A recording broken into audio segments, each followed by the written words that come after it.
இப்போ அவர் சாப்பிட்ற இந்த ஃபேஸை காட்ட வேணாமல ஒரு பிரச்சனை. அதெல்லாம் சொல்ல எப்படி இருக்குது தம்பி? எப்படி இருக்கு? சீஸெல்லாம் சீஸை வடி வச்சு சாப்பிடும். நல்லா இருக்குதா? எப்படி நல்லா இருக்குது? 9 out of 10. Well done, thank you. Okay, இன்றைக்கு என்னென்னா ஒரு அவசரமாக மகனுக்கு டக்குன்னு பசிக்குதான். அப்போ அவருக்கு ஒரு ட்ரப் ஒன்று செய்யறோம் குயிக்காக. எனக்கு பசிக்குதான் அப்போ இன்றைக்கு ஒரு ட்ரப் ஒன்று செய்ய போகிறேன். குயிக்காக வெரி குயிக்காக செய்ய போகிறோம். அதுக்கு தேவையான இதுகளை வைக்கிறோம் பாருங்கள்.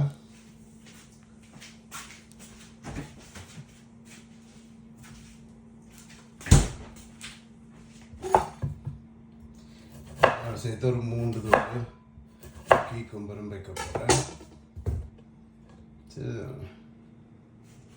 நமக்கு இவ்வளோ அந்த இதுவும் மற்ற நேற்று நாங்கள் செஞ்சோமில்ல மட்டன் கறிக்கு போட உருளைக்கிழங்கு அதில் 2 பீஸ் வச்சு மற்ற அதில் அந்த பொரிச்ச கத்திரிக்காய் வச்சு செய்ய போகிறோம். இன்றைய ரேப் செய்து கொடுக்க போகிறோம் மார்னிங் பிரேக்ஃபாஸ்ட்டுக்கு. பாருங்கள் எப்படி என்னது வித்தியாசமாக இருக்கும், டேஸ்ட்டாகவும் இருக்குமா. இந்த இப்போ செய்ய போகிற ரேப்புக்கு நேற்று செஞ்ச மட்டன் கறியில் இருக்கிற குழம்பும் அதில் இருக்கிற மட்டன் இதுகள் வந்து பேஸுக்கு போட போகிறோம். பாருங்கள், அந்த குழம்போடு சேர்த்து இந்த குழம்பு கொஞ்சமாக போடணும். பிறகு இங்கே பிள்ளைகள் தின்னு சாப்பிடாது.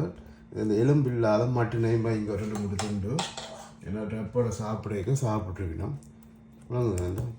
இந்த இதுக்கு கொஞ்சமாக தான் வைக்கணும். கணக்கை வைச்சிங்கன்னா அப்புறம் சாப்பிட மாட்டாங்களா. நேற்று செஞ்ச இந்த கிழங்கு இதோட மசாலாவை சேர்த்து சாப்பிட்றதுக்கு வாய்க்கு நல்ல ருசியாக இருக்கும். அதான் அவருக்கு விருப்பம். இடைக்கிட ஒரு 3 துண்டு இறைச்சியும் வச்சு விடுவோம். அப்போ தான் சாப்பிட்றதுக்கு கடிப்படுவினோம். வச்சுட்டு கூட பார்த்திங்கன்னா இந்த கத்திரிக்காய் வந்து நான் ஆல்ரெடியே பொரித்து வச்சு விட்றேன். நான் பொரித்து ஃப்ரீசருக்கு வைக்கலாம். ஃப்ரீசருக்கு வச்சு போட்டு அப்புறம் தேவையான நேரம் எடுத்து நாங்கள் தேவையானதுக்கு ஜூஸ் பண்ணிக்கொள்ளலாம்.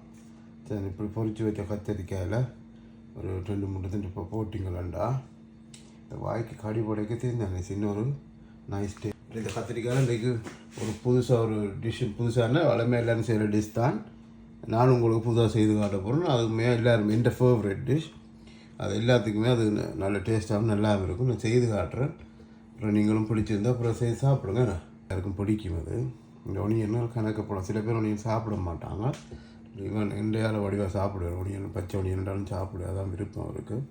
இப்படி செஞ்சு கொடுத்தா சாப்பிடுவார். அப்போ கொஞ்சம் போடுங்க ஒனியனால் இப்படி கீக்கும்பர்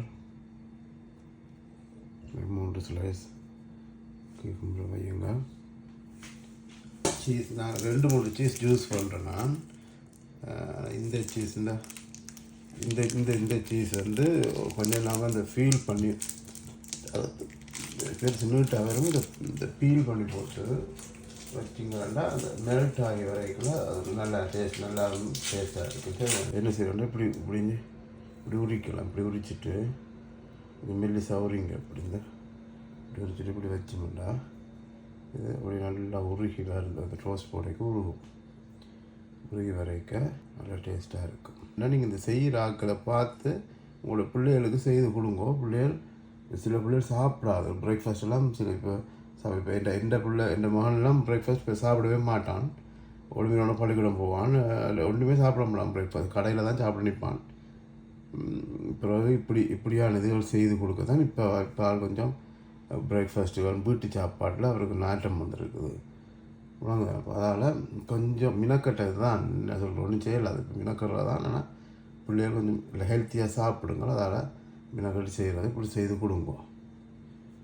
மற்ற வேலைக்கு போகிறாக்கள் அதில் நீங்கள் இப்படியும் கொண்டு போகணும். சரி, ஓகே.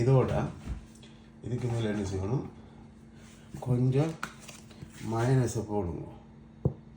இப்படி கணக்கை போடுறாங்க. கொஞ்சம் மைனஸ் போடுங்க. அந்த டேஸ்ட் வந்தால் தான் அது இது மைனஸ்லேயே கஷ்டப்பட்டு டேஸ்ட் கொஞ்சம் வரணும். வந்தால் தான் சின்ன நாளுக்கு ஏதோ நாங்கள் வெஸ்டர்ன் சாப்பாடு சாப்பிட்றோன்ற ஒரு யோசனை. இதில் இந்த டேஸ்ட் வராட்டி சாப்பிட வேணாம். சரி தானே. இப்படி போட்டுட்டு ட்ரப் பண்ணணும்.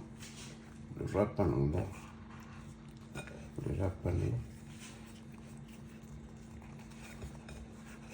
பண்ணி வச்சுட்டு நெய் கொஞ்சம் போடுங்க. நான் கொஞ்சம் வாசமாக இருக்கிறதுக்கான நெய் தான் போடுறேன். நான் கூட முதல்ல என்ன செய்யணும், ஆரம்பத்தில் கொஞ்சம் ஹை ஃப்ளேமில் வைக்கணும். ரொட்டி கல் சூடாகணும், அப்புறம் ஸ்லோவுக்கு போயிடணும். இப்போ என்ன செய்யணும், கொஞ்சம் இதை பூசணும். இப்படி ஒரு வரும் தானே, இப்படி வந்த பிறகு இந்த ரப்பை இப்படி வைக்கணும். இந்த கட்டத்தில் வந்து இது ஹை ஃப்ளேமில் இருக்குது. ஹை ஃப்ளேமில் இருந்தோன்னா முதல் கட்டம் இது சூடாகி கொஞ்சம் ரோஸ்ட் ஆகின பிறகு நாங்கள் லோ ஃப்ளேமுக்கு கொண்டு வரணும். இப்போ பார்த்திங்கன்னா இப்படி புகை வரும். புகை வரைக்கும் இப்படி புரட்டி பார்த்திங்கன்னா இப்படி ரோஸ்ட் ஆகிடும். இந்த டைமில் தான் நீங்கள் நல்லா லோ ஃப்ளேமுக்கு கொண்டு வரணும், இல்லாட்டி கருகும். சரிதானே?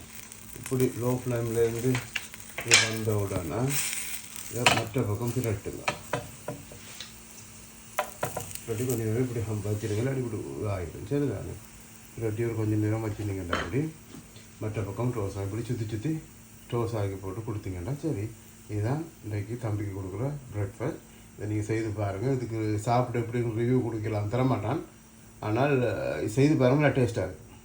இவ்வளோ பாருங்கள், அப்படியே பார்த்தீங்கன்னா தெரியும் பாருங்கள். மட்டன், கத்திரிக்காய், இதெல்லாம் தெரியுது பார்த்துறீங்களா? எல்லாம் சீஸ் எல்லாம் மெல்ட் ஆகிருக்கு. இப்படி இருக்கணுமா?